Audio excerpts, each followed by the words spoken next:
قرآن پاک کی ایک ایسی صورت کا شاندار وظیفہ کرائے کے مکان سے ہمیشہ کے لیے انشاءاللہ جان چھوٹ جائے گی اور ایک مہینے کے اندر اندر انشاءاللہ اپنا ذاتی مکان مل جائے گا۔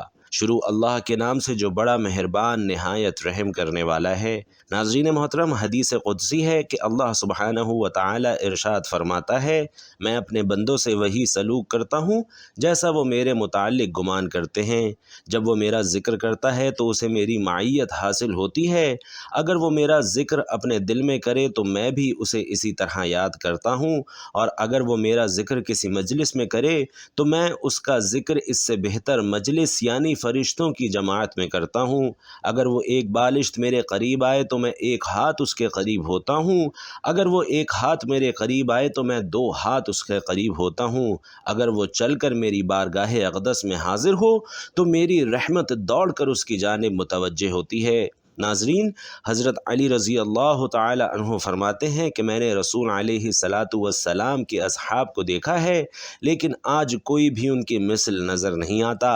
صبح کے وقت ان کے رنگ پیلے، بال بکھرے اور گرد آلود ہوتے ہیں۔ رات بھر اللہ سبحانہ و تعالی کے حضور سجود و قیام میں مصروف رہتے ہیں، قرآن پاک کی تلاوت کرتے اور سجود و قیام سے راحت اور تسکین حاصل کرتے، اور علی الصبح ذکر الہی کرتے اور اس طرح سے حرکت کرتے جیسے ہوا میں درخت حرکت کرتا ہے۔ ان کی آنکھوں سے اتنے آنسو رواں ہوتے کہ خدا کی قسم ان کے کپڑے تر ہو جاتے۔ ایک روایت میں ہے کہ بعض لوگ حضرت عمر بن خطاب رضی اللہ تعالی عنہ کی خدمت میں حاضر ہوئے اور شکایت کی کہ ہماری مسجد کے امام صاحب نماز سے فارغ ہونے کے بعد اشعار پڑھنے لگتے ہیں، تو آپ رضی اللہ تعالی عنہ نے فرمایا کہ وہ کون ہیں؟ عرض کی گئی کہ فلاں شخص ہیں، تو آپ رضی اللہ تعالی عنہ نے فرمایا کہ چلو اس کے پاس چلتے ہیں، کیونکہ اگر ہم نے اس کی جانب کوئی آدمی بھیجا تو وہ اس مسئلے کو سمجھ جائیں گے۔ تو حضرت عمر رضی اللہ تعالی عنہ کی ایک جماعت کے ساتھ مسجد میں اس آدمی کے پاس تشریف لے گئے۔ اس آدمی نے جب آپ رضی اللہ تعالی عنہ کو دیکھا تو فوراً کھڑے ہو کر آپ رضی اللہ تعالی عنہ کا استقبال کیا اور عرض کی کہ اے امیر المومنین، کس کام اور غرض کی وجہ سے آپ یہاں تشریف لائے ہیں؟ اگر آپ کو میرے ساتھ کچھ کام تھا تو ہمارا زیادہ حق بنتا ہے کہ ہم آپ رضی اللہ تعالی عنہ کی خدمت میں حاضر ہوں، اور اگر کوئی دین کا کام تھا تو پھر بھی نبی کریم صلی اللہ علیہ وسلم کے خلیفہ کی تعظیم ہمارے اوپر لازم ہے۔ آپ رضی اللہ تعالی عنہ نے فرمایا، اللہ تعالیٰ تم پر رحم فرمائے، تمہارے متعلق مجھے ایک قابل اعتراض بات پہنچی ہے۔ تو میں نے عرض کیا کہ اے امیر المومنین، وہ کیا بات ہے؟ تو آپ رضی اللہ تعالی عنہ نے فرمایا کہ کیا تم نماز کے بعد اشعار پڑھتے ہو؟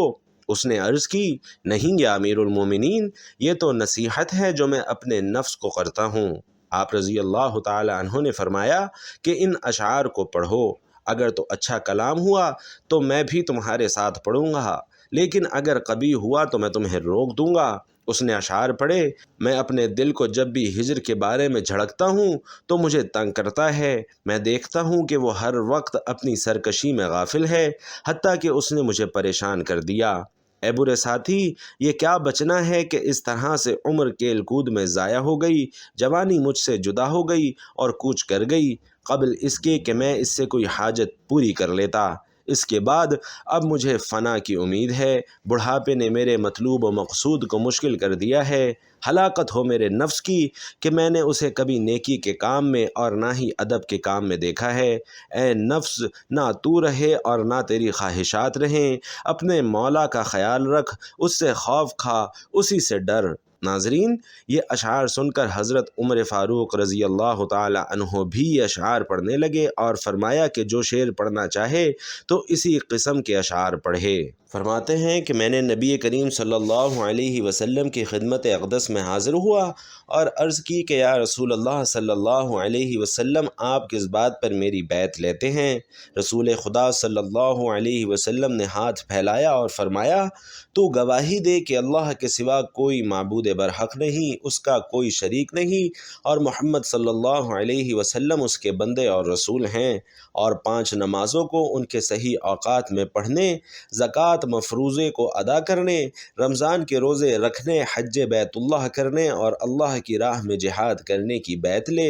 تو میں نے عرض کیا کہ یا رسول اللہ صلی اللہ علیہ وسلم، 2 باتوں کے علاوہ میں سب کو ادا کر سکتا ہوں، لیکن 2 چیزوں کی مجھ میں گنجائش نہیں۔ ایک زکوٰۃ کہ قسم باخدا میرے پاس 10 اونٹوں کے سوا کچھ نہیں، اور جہاد بھی میں نہیں کر سکتا کہ میں ایک بزدل آدمی ہوں، اور کہتے ہیں کہ جو میدان جنگ سے پیٹھ پھیر کر بھاگے وہ غضب خداوندی کا مستحق ہوتا ہے، اور مجھے یہ خوف ہے کہ جنگ شروع ہو جائے اور میں ڈر کر بھاگ جاؤں تو میں اللہ کے غضب کا مستحق ہو جاؤں گا۔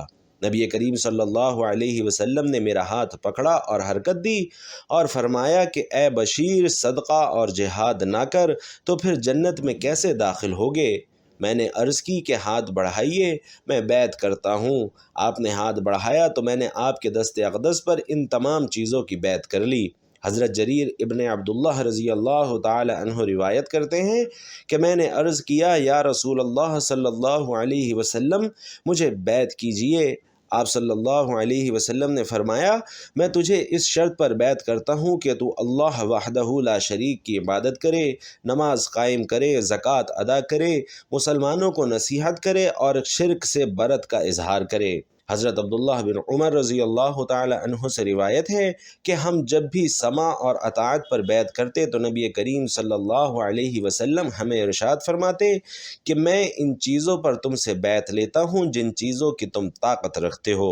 ناظرین، حدیث ابو داؤد میں ہے کہ حضرت ابو ذر رضی اللہ تعالی عنہ سے روایت ہے کہ میں نے نبی کریم صلی اللہ علیہ وسلم سے عرض کی کہ یا رسول اللہ صلی اللہ علیہ وسلم، کوئی شخص کسی قوم سے محبت رکھتا ہے لیکن ان جیسا عمل نہیں کر پاتا، تو آپ صلی اللہ علیہ وسلم نے فرمایا اے ابو ذر، تو ان کے ساتھ ہوگا جن سے تو محبت کرتا ہے۔ حضرت حنظلہ رضی اللہ تعالی عنہ سے روایت ہے کہ نبی کریم صلی اللہ علیہ وسلم نے فرمایا کہ مجھے حضرت ابو بکر صدیق رضی اللہ تعالی عنہ ملے تو انہوں نے فرمایا کہ حنظلہ، تمہارا کیا حال ہے؟ میں نے کہا کہ حنظلہ منافق ہو گیا، تو آپ نے فرمایا سبحان اللہ، یہ کیا کہہ رہے ہو؟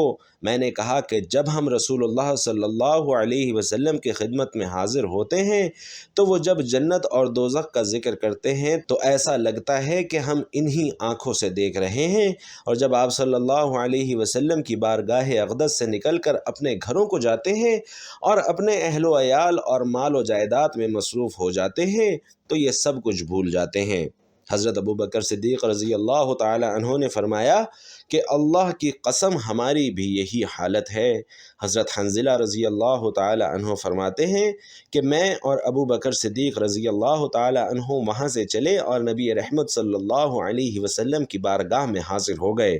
میں نے عرض کی کہ یا رسول اللہ، حنظلہ منافق ہو گیا ہے، تو رسول اللہ صلی اللہ علیہ وسلم نے فرمایا وہ کیسے؟ تو میں نے عرض کی کہ یا رسول اللہ، جب ہم آپ کی بارگاہ اقدس میں حاضر ہوتے ہیں اور آپ ہمیں جنت اور دوزخ کی یاد دلاتے ہیں تو ایسا معلوم ہوتا ہے کہ ہم انہی آنکھوں سے دیکھ رہے ہیں، لیکن جب ہم اپنے گھروں کو جاتے ہیں اور اپنے اہل و عیال اور مال و دولت میں مشغول ہو جاتے ہیں تو یہ چیزیں بھول جاتے ہیں۔ تو رسول اللہ صلی اللہ علیہ وسلم نے ارشاد فرمایا کہ قسم ہے مجھے اس ذات کی جس کے قبضہ قدرت میں میری جان ہے، اگر تمہاری حالت ہمیشہ ایسی ہی رہے جیسا کہ میرے پاس اور محفل ذکر میں ہوتی ہے تو فرشتے آرام گاہوں اور راستوں میں تمہارے ساتھ مصافحہ کریں گے، لیکن اے حنظلہ، یہ گھڑی کبھی کبھی میسر آتی ہے۔ آپ صلی اللہ علیہ وسلم نے 3 مرتبہ یہی ارشاد فرمایا۔ حضرت ابو ہریرہ رضی اللہ تعالی عنہ سے روایت ہے کہ نبی کریم صلی اللہ علیہ وسلم نے ارشاد فرمایا کہ بے شک اللہ کے بعض فرشتے راستوں میں چکر لگاتے ہوئے اہل ذکر کو تلاش کرتے ہیں، اور جب کسی قوم کو اللہ کے ذکر میں پاتے ہیں تو ایک دوسرے کو ندا دیتے ہیں کہ اپنے مقصد کی طرف آؤ۔ فرمایا وہ فرشتے اس مجلس کو اپنے پروں کے ساتھ گھیر لیتے ہیں۔ پھر فرمایا ان کا رب ان سے پوچھتا ہے، حالانکہ وہ خوب جاننے والا ہے کہ میرے بندے کیا کہتے ہیں؟ فرشتے عرض کرتے ہیں کہ تیری عظمت اور بزرگی کا اظہار کرتے ہیں۔ اللہ سبحانہ و تعالی ارشاد فرماتا ہے کیا انہوں نے مجھے دیکھا ہے؟ فرشتے عرض کرتے ہیں نہیں، قسم با خدا انہوں نے آپ کو نہیں دیکھا۔ تو اللہ ارشاد فرماتا ہے اگر وہ مجھے دیکھ لیتے تو ان کی کیا حالت ہوتی۔ فرشتے عرض کرتے ہیں کہ اگر وہ آپ کو دیکھ لیتے تو اس سے بھی زیادہ آپ کی عبادت اور عظمت اور بزرگی کا اظہار فرماتے۔ پھر اللہ ارشاد فرماتا ہے کہ وہ مجھ سے کس چیز کا سوال کرتے ہیں؟ فرشتے عرض کرتے ہیں کہ وہ آپ سے جنت کا سوال کرتے ہیں۔ اللہ ارشاد فرماتا ہے کیا انہوں نے جنت کو دیکھا ہے؟ تو فرشتے عرض کرتے ہیں قسم باخدا انہوں نے جنت کو نہیں دیکھا۔ اللہ ارشاد فرماتا ہے کہ اگر وہ جنت کو دیکھ لیتے تو اس سے بھی زیادہ اس کے طالب اور رغبت رکھنے والے ہوتے۔ اللہ تعالیٰ پھر ارشاد فرماتا ہے کہ وہ کس چیز سے پناہ مانگتے ہیں؟ فرشتے عرض کرتے ہیں کہ جہنم کی آگ سے پناہ مانگتے ہیں۔ اللہ فرماتا ہے کہ کیا انہوں نے جہنم کو دیکھا ہے؟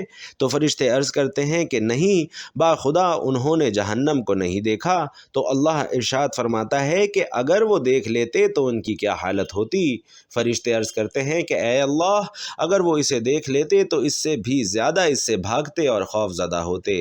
اللہ تعالیٰ ارشاد فرماتا ہے اے فرشتوں میں تمہیں گواہ بناتا ہوں کہ میں نے انہیں بخش دیا ہے۔ تو ایک فرشتہ اللہ کی بارگاہ میں عرض کرتا ہے اے پروردگار فلاں آدمی تو ان میں سے نہیں ہے کہ وہ تو اپنے کسی اور کام سے آیا تھا۔ تو اللہ ارشاد فرماتا ہے کہ ان اہل مجلس کا ہم نشین کبھی بدبخت نہیں ہو سکتا۔ سبحان اللہ۔ ناظرین، حضرت ابو موسیٰ اشعری رضی اللہ تعالیٰ عنہ سے روایت ہے کہ نبی کریم صلی اللہ علیہ وسلم نے ارشاد فرمایا کہ بعض مسلمان قیامت کے دن پہاڑوں کی مثل گناہ لے کر آئیں گے تو اللہ ان کے گناہوں کو معاف فرما دے گا اور ان گناہوں کو یہود و نصارہ پر رکھ دے گا۔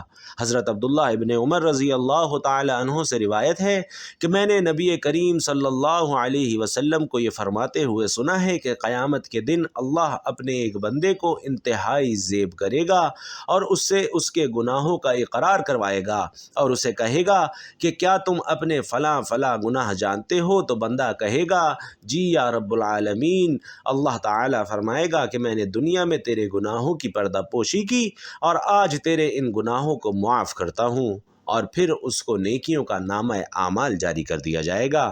حضرت ابو امامہ رضی اللہ تعالی عنہ سے روایت ہے کہ ایک آدمی حضور اقدس صلی اللہ علیہ وسلم کی بارگاہ میں حاضر ہوا اور عرض کی کہ مجھے اس شخص کے بارے میں بتائیے جو اجر اور شہرت کے لیے جنگ میں شریک ہوا، کیا اسے ملے گا؟ تو رسول اللہ صلی اللہ علیہ وسلم نے فرمایا کہ اسے کچھ نہیں ملے گا۔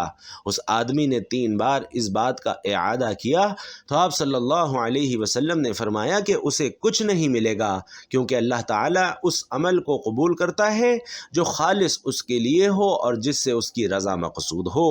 حضرت ابو ہریرہ رضی اللہ تعالی عنہ سے روایت ہے کہ رسول علیہ السلام نے فرمایا کہ اللہ تمہارے جسم اور صورتوں کو نہیں دیکھتا بلکہ تمہارے دلوں کی طرف دیکھتا ہے۔ اسی طرح حضرت شداد بن اوس رضی اللہ تعالی عنہ سے مروی ہے کہ انہوں نے نبی کریم صلی اللہ علیہ وسلم کو فرماتے ہوئے سنا کہ جس نے ریاکاری کے لیے روزہ رکھا تو وہ سمجھ لے کہ اس نے شرک کیا، اور جس نے ریاکاری کے لیے نماز پڑھی اس نے شرک کیا، اور جس نے ریاکاری کے لیے صدقہ کیا اس نے بھی شرک کیا۔ حضرت محمود بن لبید رضی اللہ تعالی عنہ سے روایت ہے کہ نبی کریم صلی اللہ علیہ وسلم ایک دن اپنے حجرہ انور سے باہر تشریف لائے اور فرمایا اے لوگو سرائر کے شرک سے بچو۔ صحابہ کرام نے عرض کی کہ سرائر کا شرک کیا ہے؟ تو آپ صلی اللہ علیہ وسلم نے فرمایا کہ آدمی نماز کے لیے کھڑا ہوتا ہے اور نماز کو خوبصورت انداز میں ادا کرنے کی کوشش کرتا ہے تاکہ وہ لوگوں کو دکھائے، اور یہی سرائر کا شرک ہے۔ ناظرین محترم، نبی کریم صلی اللہ علیہ وسلم کی تمام احادیث سے ثابت ہے کہ جو انسان اللہ کی رضا کی خاطر خالص نیت اور خلوص دل سے اللہ کی طرف رجوع کرتا ہے تو اللہ اس کی جانب رجوع فرماتا ہے، اور پھر اللہ فرشتوں سے دریافت فرماتا ہے کہ اس شخص کی کیا حاجت ہے تاکہ میں اسے پورا کر دوں۔ پھر فرشتے اللہ سبحانہ و تعالیٰ کے سامنے اس شخص کی حاجت کا تذکرہ کرتے ہیں، حالانکہ اللہ کی ذات فرشتوں سے خوب بہتر جانتی ہے کہ اس شخص کی کیا حاجت ہے۔ انسان جب بھی کوئی عمل کرتا ہے تو خالص اللہ کی رضا اور خوشنودی کے لیے ہی کرتا ہے۔ لیکن اگر وہ کسی دوسرے کو دکھانے کے لیے اپنا کوئی عمل کرے تو وہ عمل بھی شرک کے زمرے میں داخل ہو جاتا ہے۔ خالص اللہ کی رضا کے لیے جو بھی عمل کیا جاتا ہے تو وہ بارگاہ الہی میں مقبول ہوتا ہے۔ اللہ کی عبادت کی جائے، اسی سے دعائیں کی جائیں کہ دعا بھی اللہ کی عبادت ہے، اور اللہ کو یہ عبادت یعنی اس سے دعاؤں کا مانگا جانا بے حد پسند ہے۔ ناظرین محترم، اللہ کے نبی کریم صلی اللہ علیہ وسلم اور صحابہ کے طرز عمل سے ثابت ہے کہ انہیں جب بھی کوئی حاجت، جب بھی کوئی مشکل درپیش ہوتی تو وہ اللہ کی بارگاہ کا دروازہ کھٹکھٹاتے اور اپنی مراد پا لیتے۔ آج ہماری تمام مشکلات اور تمام پریشانیوں کا سبب یہی ہے کہ ہم اللہ کے در کو بھول کر دنیا کے پیچھے بھاگ رہے ہیں، اور یہ نہیں سمجھتے کہ دراصل یہ دنیا بھی اللہ کی قدرت کاملہ کا ہی ایک مظہر ہے۔ مثال کے طور پر ایک بار مجھ سے کسی نے سوال کیا کہ جب ہم جنت میں جائیں گے تو کیا وہاں بھی اسی دنیا کی طرح کاریں، بسیں، ہیلی کاپٹر اور ہوائی جہاز موجود ہوں گے، یا وہاں یہ سب سہولتیں ہمیں میسر نہ ہوں گی؟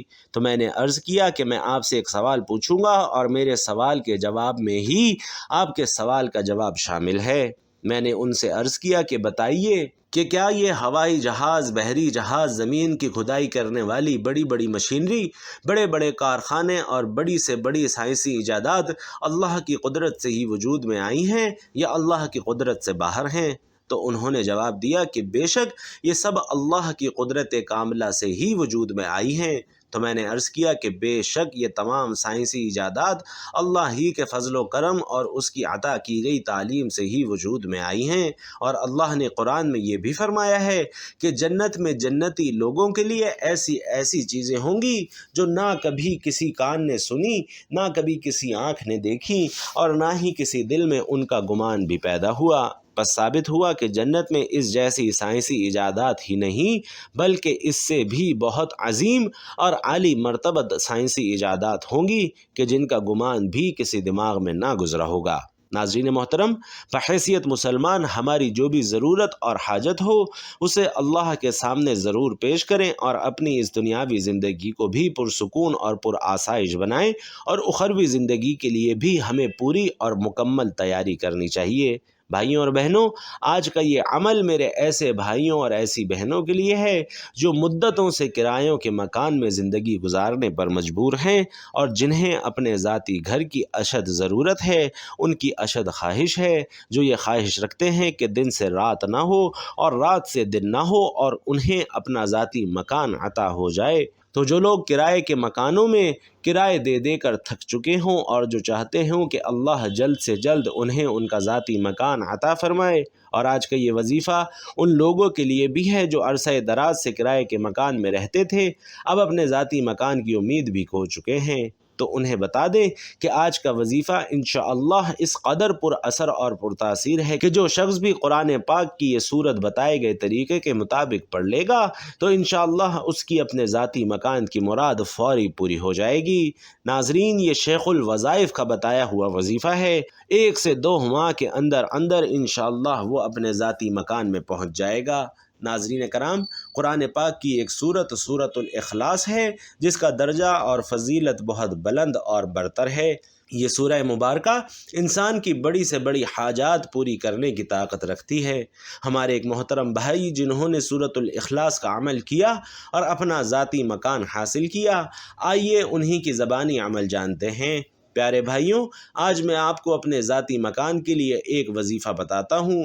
ہم لوگ 45 سال کرائے پر گزرے، بس پھر ایک دن میں نے مکان کی نیت سے 1.25 لاکھ سورۃ الاخلاص کا وظیفہ شروع کیا، اور پھر میں نے وہی وظیفہ 3 بار پڑھا، اور خدا کی قسم مجھے نہیں پتہ اللہ عز و جل نے کیسے معجزہ کیا، اور اب الحمدللہ میں نے اپنا ذاتی گھر بنا لیا ہے۔ لیکن مجھے رب کعبہ کی قسم کہ 2 ماہ کے اندر اندر میرا یہ کام ہوا ہے، سوچا آپ لوگوں سے بھی شیئر کر دوں، کیا پتہ کسی کا بھلا ہو جائے، کیونکہ اس وقت کرایہ دار بہت پریشان ہیں اور پڑھنا کیسے ہے۔ اول و آخر درود شریف پڑھیں، اور جتنے دنوں میں آپ آسانی سے پڑھ سکتے ہیں 1.25 لاکھ مرتبہ سورۃ الاخلاص پڑھیں۔ انشاءاللہ میرا ایمان ہے کہ اللہ تبارک و تعالی آپ کو اپنے ذاتی گھر سے ضرور نوازے گا۔ پہلے 1.25 لاکھ پورا کریں، اس کے بعد پھر 1.25 لاکھ پڑھیں، اس کے بعد پھر 1.25 لاکھ پڑھیں۔ میرا آزمودہ ہے، اللہ تعالیٰ آپ سب کو اپنے ذاتی مکان سے نوازے گا انشاءاللہ۔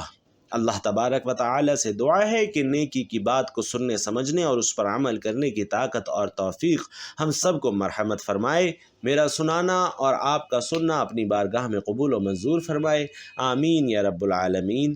ناظرین، آخر میں آپ سے درخواست ہے کہ کمنٹ باکس میں اللہ تعالیٰ کے 99 ناموں میں سے کوئی ایک نام لکھ کر ضرور شیئر کیجیے گا۔